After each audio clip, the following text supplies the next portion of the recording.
You are Locked On Warriors Postcast, part of Locked On Sports Bay Area, on the Locked On Podcast Network. Your team every day.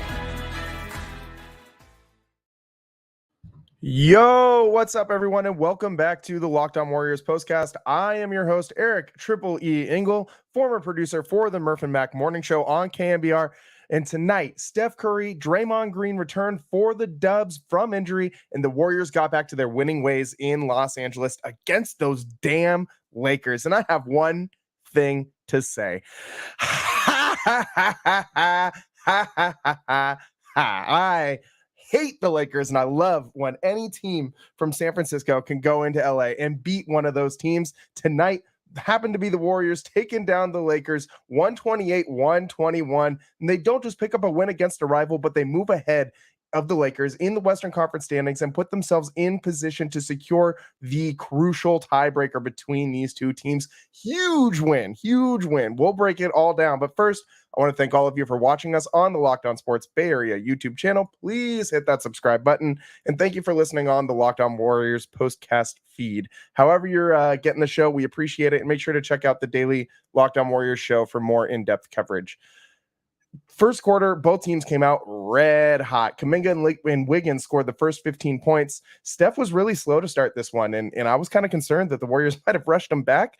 But guess what? He ended up with 31 points, led the Warriors. It didn't look at all like he was missing a step or anything. He did shoot 3 of 10 from downtown, but that wasn't the concern with Steph. The concern was obviously with the ankle roll. Is he going to be able to move the same way? Is he going to be able to drive the lane, come off screens, those types of things? And he was 12 for 24 from the field. A lot of those plays came from him cutting into the paint and Draymond Green fighting him. Happened like 3 or 4 times there in the fourth quarter where they ran split posts, and Steph, instead of popping out for 3 like he normally does, the Lakers were over pursuing him to prevent him from shooting the 3 on that play, and he just dove right into the lane 3-4 separate times, and each time Draymond found a perfect dime on the money.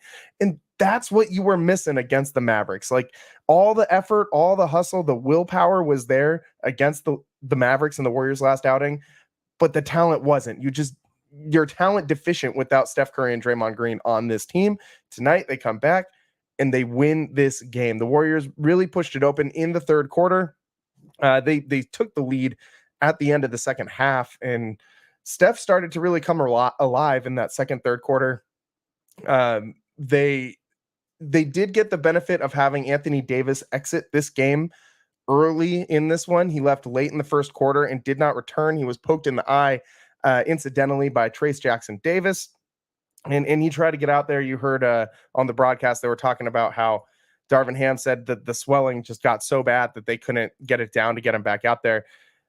I want to see the Warriors beat this team at full strength. I want to see that, because after that Anthony Davis injury, this game really changed. The Lakers were dominating the points in the paint before he got hurt. They were already outscoring the Warriors by like 10 points in the paint by the time that he went out early in the first quarter. So I have no reason to believe that wouldn't have continued if Anthony Davis had stayed in the game. So kind of would like, again, we've talked about this before, would like to see the Warriors beat some of these playoff teams at full strength, have the chance to play these teams before they get to the playoffs and see them in their full capacity. Last time they played the Lakers, they didn't have LeBron. Tonight they play the Lakers, and they essentially don't have Anthony Davis for the majority of the game.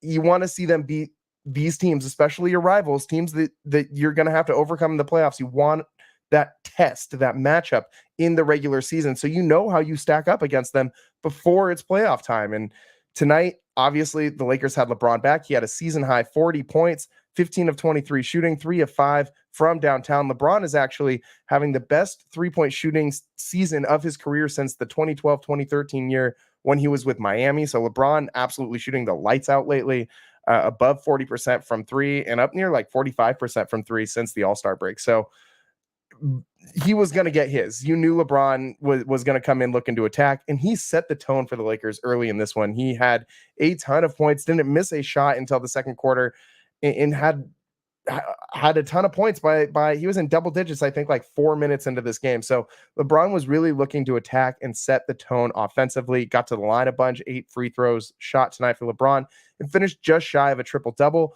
but the Warriors just had to limit what everyone else did, and they did that very well. D'Angelo Russell was looking for a revenge game against the Warriors. No, not happening tonight. Minus 14 from the floor, plus minus. Just 3 of 10 from downtown, 9 of 21 from the field.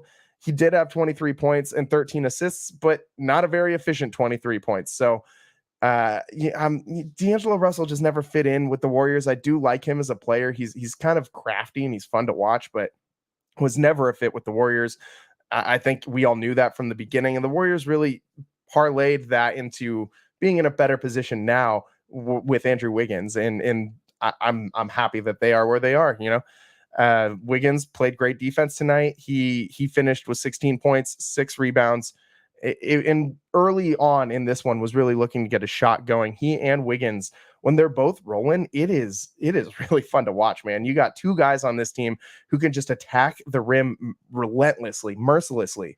And I just wish they would do it more, man. Like, Wiggins just becomes so passive sometimes. I just wish that he would look to call his own number more. He's so athletic. He can beat so many of these guys off the dribble. Pulls up for jumpers from the mid-range for, I think, too often. But tonight he was decent. He was decent. Not very efficient. 7 for 17 from the floor on those 16 points. But it didn't really matter because you got contributions up and down the roster. The Warriors bench was awesome tonight, and they only had a 4-deep bench. They didn't play Moses Moody. They didn't play Sarge. They didn't play Looney. And you wonder if this looks more like playoff rotation. Gary Payton got in there, Klay Thompson, Chris Paul, and Trace Jackson Davis. And those are the guys that you can really, really hang your hat on off this bench. Moses Moody, a lot of Warriors fans, stan Moses Moody. I agree he needs more playing time. He shouldn't be playing 0 minutes, but he hasn't been playing super well. So I get why in essentially what was a playoff preview, the Warriors did what they did. Klay Thompson absolutely lights out from deep to start this one, led the Warriors in scoring at the half. And he finished with 26 points, 5 of 10 from deep, 9 of 15 from the floor. And this is more of the same from Klay. We keep talking about how he's so efficient coming off the bench and just provides this spark and it keeps him fresh. And it's awesome to see. And he still played 29 minutes tonight. So it's not like Klay's not getting his time out there, not getting his run on the court. It's just spreading out the talent. So this starting lineup isn't so stacked and the bench is so thin. Brandon Podziemski did it all for the Warriors tonight. And Draymond Green, how important is Draymond Green to this team, man? The straw that stirs the drink. He had 12 boards, 13 assists, only 6 points, led the Warriors in plus minus with plus 12. He had a double-double without scoring 10 points again. How often does Draymond Green do this, man? I mean, he provides such value to the Warriors offense that you just don't see in a box score. Like, yeah, he had 13 assists. That's a lot for one single NBA game. But it was way, way, way, way, way more than that. The flow, the rhythm of the offense in tonight's game compared to the Mavericks game on Wednesday, it is night and day difference. I mean, how many possessions did we see against the Mavericks where the Warriors are just standing around, isolation basketball, Kuminga in the post doing work, and everyone else is just kind of chilling? And that's not at all what we saw tonight. We saw split action. We saw split posts. We saw elevator doors. We saw all these different plays that the Warriors are known for. Steph coming off of screens around the corner and just splashing in threes, using that up fake to get defenders to jump at him and hitting step backs over people, 4-point plays. We got to talk a little bit more about Steph Curry's absolutely just resilient display tonight. And I use the word resilient because he's had so many of these ankle injuries that it's amazing to me that he can still sustain another one like that, which has to be scary. I mean, I'm not a professional athlete, but I've had a ton of shoulder injuries in my career. And whenever I go out and play any sort of pickup, if I get hurt, I'm not trying to get back out there immediately, And obviously me and Steph aren't the same person. Steph's a pro athlete. I am not. But the mentality to be able to go out there and be fearless, not be afraid to re-injure something that you have had chronic injury issues with throughout your life, like that's a tough mindset to sustain. And for Steph to be able to do that after he's had so many ankle injuries in his career and to have yet another one and come back and just casually splash in 30 points, it speaks volumes about him, and we'll get into that a little bit more.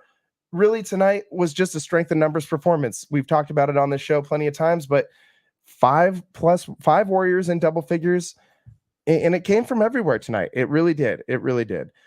We got a little bit more to get into on the other side. Stick with us. You are watching the Locked On Warriors postcast. I am your host, Eric Triple E Engel, and we will be right back.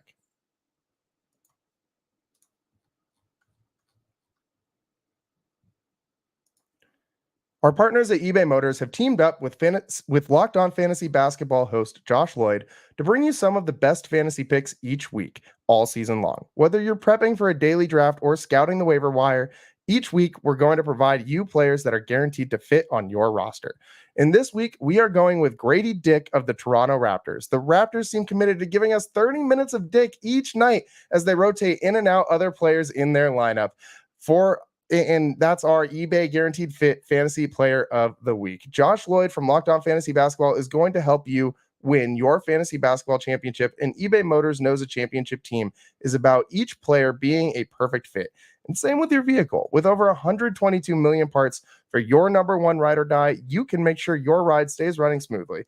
Brake kits, LED headlights, roof racks, bumpers, whatever your baby needs, eBay Motors has it.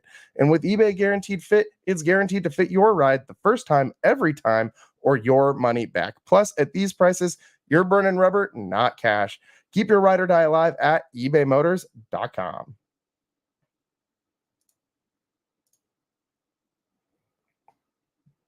Welcome back to the Locked On Warriors postcast. I am your host, Eric Triple E Engel. And tonight, this Warriors win snaps an 11-game losing streak in crypto.com arena. And I feel like I got to take a minute to address what the hell happened at the end of that one. We were sitting here for like 20 minutes waiting for this game to just freaking go. You had a challenge and then another challenge. And it took those two challenges by themselves took way too long to figure out in the first place. Like, I'm sitting here like losing interest in this damn game because like, we're just standing around. You saw Steve Kerr looked like he was going to explode. His face got so red. LeBron slamming the ball on the court. Like, this is inexcusable. And then that alone was bad. And then the shot clock stopped working. They tried to restart this game like 4 times, I think, and the shot clock didn't work any of those times. They had to just have someone standing there with a damn stopwatch and had the PA announcer yell out the time remaining on the shot clock. Shout out crypto.com arena, man. Like, this never happened at Staples Center. I know it's the same building, but when it was Staples Center, I don't remember this ever happening. Get your stadium together. I mean, come on. Like, how do you not have a working shot clock? This is the year 2024. This is the NBA. You have millions of dollars at your disposal and you can't get a damn clock to work right. Like, what is happening? What is happening? That just really frustrated me, man. I'm trying to watch a basketball game and we're just watching a bunch of dudes standing around because they can't figure it out. Play the game, please. There was like 1 minute and 30 seconds left, and we sat here for like 20 minutes waiting for this damn game to restart. It was one of the most annoying things I've seen in the NBA this season. I can't remember a stoppage that long, personally. Like, that was absurd. That was insane. And it absolutely killed the momentum of what felt like a playoff matchup. Like, these teams were going back and forth. And I don't think it really helped either team, but I definitely think it hurt the Lakers there at the end because, you saw LeBron trying to get loose. Draymond was trying to get loose before they restarted that game. And like, LeBron was rolling before that stop. And then, you saw him get a bucket inside a tough interior basket when they came back. But he missed the first 2 or 3 attempts on that, had to really muscle in the inside in the paint and get his own offensive rebounds before he was able to make that bucket. But they just looked clunky. The Lakers did coming out of that stoppage. We'll take it. We'll take the win. The Warriors improved to 18-14 on the road with this win, 35-31 on the season. And they retake the lead for the lead. They retake the 9th seed. So this is what we're getting all hyped about now, I guess, is the 9th seed. But as long as the Warriors are in, they have a chance. Yeah.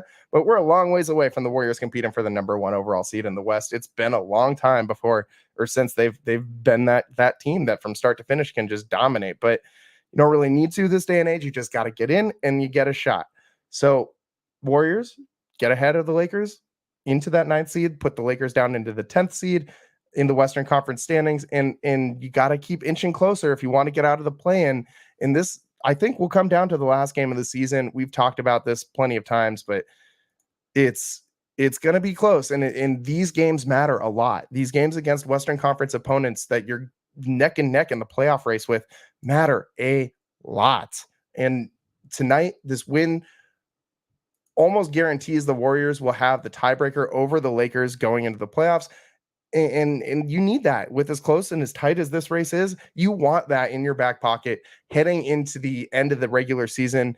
You don't want to be going on the road in the play-in games, or maybe you do if you're the Warriors, because frankly, they've played so much better on the road than they have at home this year. And this is a team that was just atrocious on the road last year. Only won 11 games on the road the entire season. And speaking of the number 11, like we just said, the Warriors did snap an 11-game losing streak in Crypto.com Arena. That losing streak was because there's two teams who play there, right? There's the Clippers and the Lakers. So that losing streak includes both of those teams, losses to both of those teams. But still, the Warriors had not won in that building in quite a while. And it was good that they did. It was since like 2021 since they won a game in that building. Nice to see them do that. You need to know that you can win on the road against playoff teams. And that's kind of what tonight proved. Again, you want to see them be able to do this against a full strength team that has all of their superstars, that have the LeBron James, Anthony Davis pairing. You want to know that the Warriors can go toe to toe with them. And honestly, we don't know that yet, because the one game that they played where both were healthy, Warriors lost. Then LeBron, and the Warriors-Lakers second matchup, LeBron was out in that one. Now the third matchup, Anthony Davis is out in that one. They do play each other one more time later this season, and I really hope that we get to see full strength from both teams matching up. We would have also liked to see the Warriors at full strength matching up against the Mavericks, but we didn't get to see that either. It seems like down the stretch right now, every single game the Warriors are playing, either they have a superstar out or the other team has a superstar out. And that's kind of interesting, because obviously there's a ton of injuries this point in the season. Nobody's truly healthy. But for the magnitude of players that are hurt every single time the Warriors go out there, it's like Steph Curry being hurt or someone like that. It's always a star player lately. That's kind of weird. It's kind of demoralizing in a way. You want to see all the star players out there in the NBA. That's what makes it fun, is watching those star matchups. And so I'm glad LeBron was out there tonight. Playoff intensity all night long from LeBron, just getting to the rim with authority. Some monster dunks, hitting those threes. He had a 4-point play in this one as well. Same with Steph. And they'll have one more game against the Lakers this season, and that will be really pivotal again in Western Conference playoff positioning. We've talked a lot about must wins on this show. I think this was a must win. I really do. If Steph was healthy versus the Dallas Mavericks, I would have said the same thing about that one. But with Steph out, you can't say that something's a must win for your team, I don't think, because your team is such a different complexion that you can't put that on John Kuminga plus all the rookies and bench players. It's an unrealistic expectation. Let's run through some stats real quick from tonight. John Kuminga, speaking of him, he had 23 points, 4 assists, 2 rebounds. You saw him throw down a couple really nice alley-oops from Draymond. I think he had like 3 or 4 alley-oops, including one where Draymond just chucked it up from half court in transition and found Kuminga. And I mean, he just soars, man. The leaping ability of John Kuminga is incredible. I mean, he caught that ball that looked like it was like halfway or 3/4 of the way up the backboard and throws it down. And he's a big beneficiary. I don't know that anyone else benefits as much as John Kuminga does from Draymond Green. Maybe Steph Curry, but you see Draymond Green in Kuminga's ear every single game. Even when Draymond's not in the game, you see him coaching Kuminga up, and Kuminga gets better and better every single night. You saw tonight, he had a nice block down low that kind of reminded me of a Draymond play. He came over from the weak side to help on defense and gave like a 2-handed volleyball spike.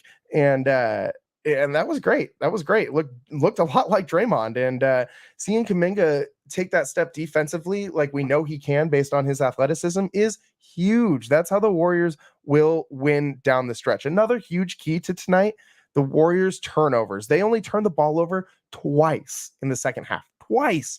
That is perfect basketball. And they played without fouling pretty well. The Lakers did get 18 free throws. The Warriors had 15, though, so it was pretty even. on that side of things. Rebounding, Warriors won that battle. They might not have with Anthony Davis still in this one, 45-39. Clay, as I said earlier, finished with 26, and it was really coming from everywhere. Trace Jackson Davis had 10 off the bench as well. And when Steph wasn't rolling, there were other people to pick up those minutes. When Steph was out, the Warriors were still scoring. John Kuminga kept the Warriors afloat. Andrew Wiggins kept the Warriors afloat. Klay Thompson kept the Warriors afloat with his just lights out 3-point shooting. From the second he came in this game in the first quarter, he was rolling. And that's the luxury of having Klay on the bench, man. He can just come in and give you 25. And no other team has Klay Thompson on the bench. It is, if he had played this role the whole year, he would hands down win Sixth Man of the Year. But I don't think that you can rightfully give that to him when he only plays the last like month or two of the regular season in that role. Draymond Green and Steph Curry came back and the Warriors won. And that's pretty much the story in this one. Draymond, the offense flows when he's back in the game. Steph scores when he's back in the game, creates so much room for everyone else to get their points, score their shots. It results in other people not being able, defenders can't help off of Steph. You can't help off of Klay. You can't help off of Kuminga. So if you have all these guys that you can't help off of, you're going to get a lot of one-on-one matchups and a lot of good opportunities to put the ball in the cylinder. And that's what they did tonight. 128-120 win again over the Los Angeles Lakers. Ha! I hate the Lakers, man. I love to see it. And it's the only thing better than a Warriors win is a Warriors win that results in a Lakers loss. Stick with me. We'll get into it more on the other side. This is the Locked On Warriors postcast. I am your host, Eric Triple E Engel. We will be right back.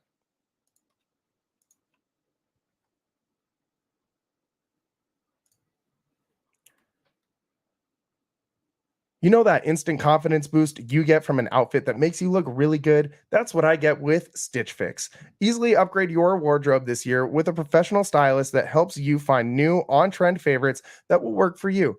I just give my stylist my size, style, and budget preferences. I order boxes when I want and how I want. No subscription required. And they send 5 just for me pieces, plus outfit recommendations and pro styling advice. I keep what works and send back the rest. My stylist always sends just the right pieces, and the fit is on point. It's like they have style ESP. I don't know how they do it, but they just get me. Stitch Fix makes it all so easy. I don't like to shop, and they save me that time and effort. Plus, I get outfits that make me look and feel really good. And if you don't love something, just send it back. Shipping, returns, and exchanges are always free. Style that makes you feel as good as you look. Get started today at stitchfix.com/lockedon. That's stitchfix.com/lockedon. stitchfix.com/lockedon.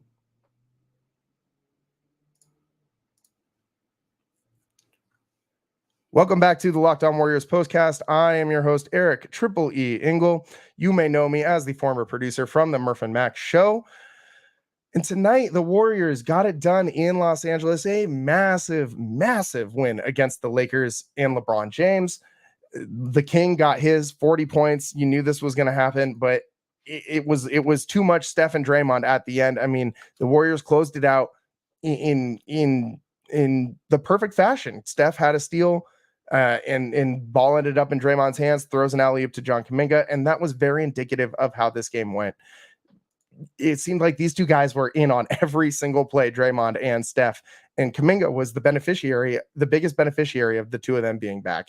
Steph had it was kind of quiet until there in the fourth, when he started hitting those shots in the lane. Draymond was fine and cutting Steph to the lane a couple different times and got right to the hole, laid a couple easy layups to push the Warriors over the Lakers in the fourth quarter.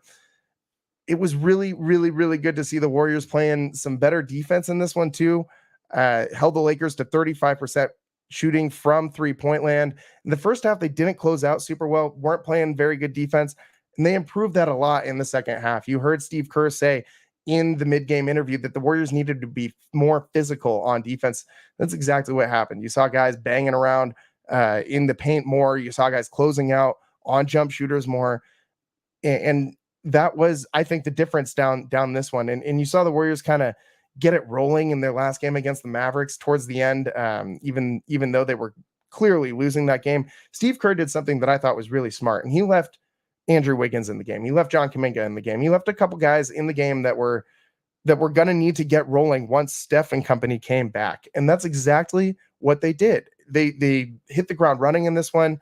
Look at the two guys who started this game on a hot streak. Andrew Wiggins and John Kuminga. And that's what set the tone for the Warriors tonight. That first quarter could have gotten away from them if those two hadn't have been scoring, and the Warriors would have been trying to dig out from an insurmountable hole all night long, but that's not what happened. It's not at all what happened. So great win from the Warriors tonight. They led the entire second half from the third quarter on, after the Lakers led almost the entire first half. So a tale of two halves tonight. No Anthony Davis in the second half for the Lakers was a big difference in this one. And the rookies tonight, they were pretty good too for the Warriors. Trace Jackson Davis, again, had 10 points, 4 assists, only 3 boards, but he did have 2 blocks. Brandon Podziemski did a little bit of everything out there. His stat line doesn't really reflect what he did. He had 5 points, 5 rebounds, 3 assists. He had a nice little step back 3 there in the fourth quarter in the corner. They all played really well tonight. Every single player on the Warriors gave them something positive. It was contributions from the top down, and that's the strength in numbers style of play that we usually see from the Warriors when they're ready to make a run. Now, I don't know this team is as deep as those other teams that have made this run in the past. I think that's a bit of a stretch. There's no Andre Iguodala on this team. There's no Brazilian blur, Leandro Barbosa. But there are a lot of young guys who maybe this is a little too early in their career for them to know how to win in the playoffs.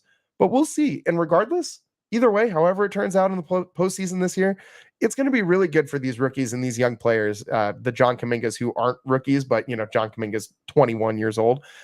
So all these young guys who have not had a chance to play in the postseason yet, haven't had a chance to show what they can do there. It gives them an opportunity to really grow during this time. And I really like what I'm seeing.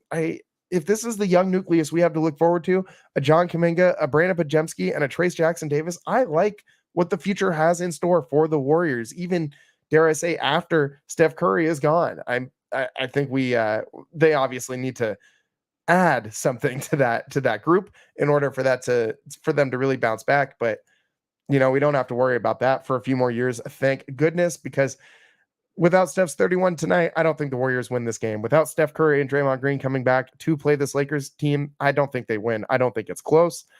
And it's so obvious how good Steph is, just how much better he makes everybody else on the team when he's not out there on the court. When you miss him for a game or two in the middle of like a hot streak, when the Warriors are rolling, and then all of a sudden Steph's not out there, all of a sudden this team looks like garbage, man. Like, they are so inept at scoring without Steph on the court, without Draymond Green on the court. The movement, the rotation just isn't the same.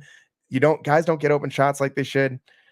And you're just glad to have them back, especially for this one against the Lakers in Los Angeles. Playoff positioning on the line. This is a huge win. We've said it like 5 times. I'm gonna say it again. A huge win for the Warriors tonight. 128-121 win over the Lakers.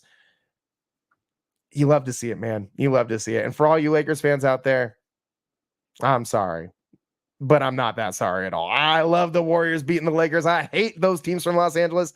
Hold that L, Los Angeles. And we will see you a little bit later on in this regular season as the Warriors and Lakers have one more matchup to come. And we'll come to you live from that one as well. And our next show is going to be after Knicks Warriors Monday, 7 p.m. at Chase Center. So make sure you tune in for that. Make sure you also tune in during Giants season, as we'll be coming to you live, doing all these same postcasts, Locked On Giants postcast though. So tune in for that. Follow Locked On Sports Bay Area on YouTube. So hit that subscribe button to stay up to date with all of our shows. That's about all the time we have for today. Again, I am your host, Eric Triple E Engel. This has been the Locked On Warriors postcast, and we will see you next time. Peace.